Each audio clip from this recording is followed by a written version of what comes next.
Sanibonani bantu baseNingizimu Afrika. Nginosibindi la namqamba lo mfana nathi usibindi. Kunjani ndoda amadoda? Yaphila bandle ngezwe kuwe. Ngizuyele kuthiwa bongenelo yigebengu lapha. Abantu wana bamaphoyisa nabanye abama security bezokwenza ubugebengu. Cha, ndoda amadoda ayithi ngikukhuthaze. Yazi empilweni kuyenzeka kungcwekwe. Kodwa mawudlondlobala ungalindele ukuthi wonke umuntu uzokufisela okuhle ukuthi udlondlobala. Udaba lenzekile, abantu bafikile lapha la kuhlala khona indodana yami eBhalito. Eseniyazi nonke ukuthi eBhalito ngiyifihla impela.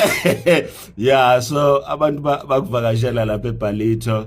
Kodwa ke udaba asiliheldlishi thina njengabantu bakaMseleku, sesilifake kubameli ibona abazokhuluma nabezomthetho, because mina ngicabanga ukuthi ubugebengu nje obuhleliwe ukuthi banga implicate ukuthi yazi nawe impumelelo wenza izinto ezingacatshanga ukuthi bezingenziwa umuntu ongangawe. Manje umona ke ngeke ngwenze lutho. Cabanga mina kwakuthiwa ngithwele, mhlambe wena sekuthiwa unemali awusafani nami. Kodwa ke hayi indoda le iyaphila, nami ngiyaphila, siyibambile siyaphambili. Thumbi. Ngiyabonga kakhulu. Thank you. Yeah.